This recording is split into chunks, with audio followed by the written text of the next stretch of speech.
અડાજણમાં ડોક્ટરના ઘરમાં ચોરી કરતી નેપાળી ગેંગ ઘૂસી, સીસીટીવી એલાર્મ વાગ્યો અને ભાંડો ફૂટ્યો. પોલીસની નજર સામે તસ્કરો ધક્કો મારીને ભાગ્યા, 3 મુખ્ય આરોપી ઝડપાયા. ક્લાઇમેક્સમાં ચોર પોલીસની નજર સામે જ ધક્કો મારીને ભાગી છૂટ્યો હતો. જોકે સુરત ક્રાઇમ બ્રાન્ચે આખરે આ 6 મેન ગેંગના 3 મુખ્ય આરોપીઓને ઝડપી પાડી ચોરીના આખા ષડયંત્રનો પર્દાફાશ કર્યો છે. આ ઘટના ડોક્ટર રાજેશ ત્રિવેદીના અડાજણ સ્થિત રણછોડ પાર્ક બંગલા નંબર 2 માં બની હતી. ડોક્ટર પરિવાર સાથે દિવાળી વેકેશન માણવા રાજસ્થાન ગયા હતા. લગભગ 4:15 વાગ્યાની આસપાસ જ્યારે ચોર ઘરમાં ઘૂસ્યા ત્યારે ડોક્ટર ત્રિવેદી રાજસ્થાનમાં હતા. તેમના મોબાઈલમાં તરત જ ઘરની અંદરના કેમેરાનું નોટિફિકેશન એટલે કે સીસીટીવી એલાર્મ વાગ્યું.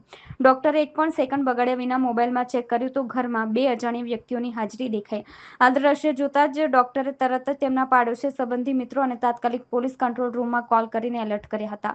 ડોક્ટરનો કોલ મળતા જ પડોશી, સંબંધીઓને થોડીવારમાં પોલીસની પીસીઆર વાન સાયરન વાગતાની સાથે તેમના ઘરે ગઈ હતી, જેના કારણે લોકોને તેમનો પ્લાન અધૂરો છોડવો પડ્યો હતો. જો કે તે સમય સુધીમાં ચોરોએ રોકડા રૂપિયા 3,000ની ચોરી કરી હતી. જ્યારે સંબંધીઓ અને પોલીસ બંગલા પાસે પહોંચી ત્યારે ચોરોએ ભાગવાનો પ્રયાસ કર્યો.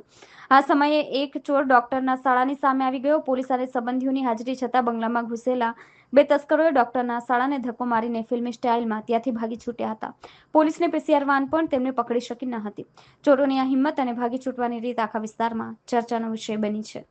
ઝડપાયેલા આરોપીઓમાં ભૂપિન્દ્ર પ્રેમસિંહ સાર્કી, રોશન હરેશભાઈ સાર્કી અને સૌરભ રમેશભાઈ છે. ચોરીનો પ્લાન કુલ 6 લોકોએ મળીને બનાવ્યો. પૂછપરછમાં પકડાયેલા આરોપીઓએ કબૂલ્યું કે આ ચોરીનો પ્લાન કુલ 6 લોકોએ મળીને બનાવ્યો હતો, જેમાં તેમના 3 નેપાળી સહ આરોપીઓ પણ સામેલ હતા.